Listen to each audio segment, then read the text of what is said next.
शांती। आज आहे 16 जून 2026 ची मुरली।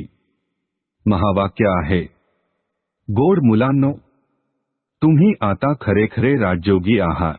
तुम्हाला राजऋषी देखील म्हटले जाते। राजऋषी अर्थातच पवित्र।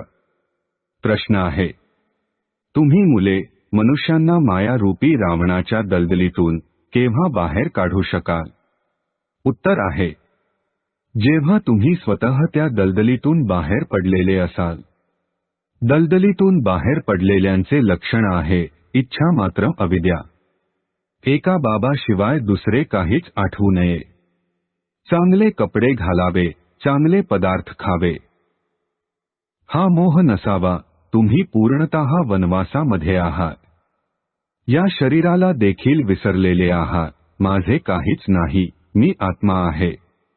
अशी आत्माभिमानी मुलेच रावणाच्या दलदलीतून मनुष्यांना बाहेर काढू शकतात। धारणेसाठी मुख्य सारांश आहे, 1. माझे माझे सर्व काही सोडून स्वतःला आत्मा समजायचे आहे। आत्माभिमानी राहण्याची मेहनत करायची आहे। इथे पूर्णपणे वनवासात राहायचे आहे। काहीही परिधान करण्याच्या किंवा खाण्याच्या इच्छेपासून इच्छा मात्र अविद्या बनायचे आहे। 2. विश्वनाटकामध्ये अभिनय करताना, कर्म करताना आपल्या शांतीच्या स्वधर्मामध्ये स्थित राहायचे आहे। शांतीधाम आणि सुखधामची आठवण करायची आहे। या दुःखधामला विसरून जायचे आहे। आजचे वरदान आहे, रुहाब अर्थात आत्मिक नशा आणि दयेच्या गुणाद्वारे विश्व नव निर्माण करणारे विश्व कल्याणकारी भव। स्पष्टीकरण आहे, विश्व कल्याणकारी बनण्याकरिता मुख्य 2 धारणा आवश्यक आहेत। 1. ईश्वरीय रुहाब अर्थात आत्मिक नशा आणि दुसरी दया।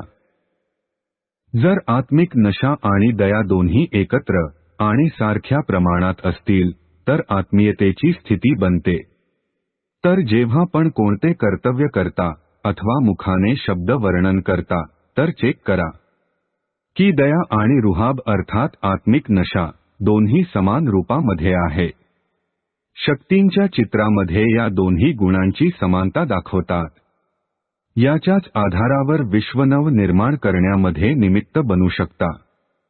स्लोगन आहे, बाबांच्या प्रेमापोटी व्यर्थ संकल्प समर्पण करा हीच खरी कुर्बानी अर्थात समर्पणमयता आहे। ओम शांती।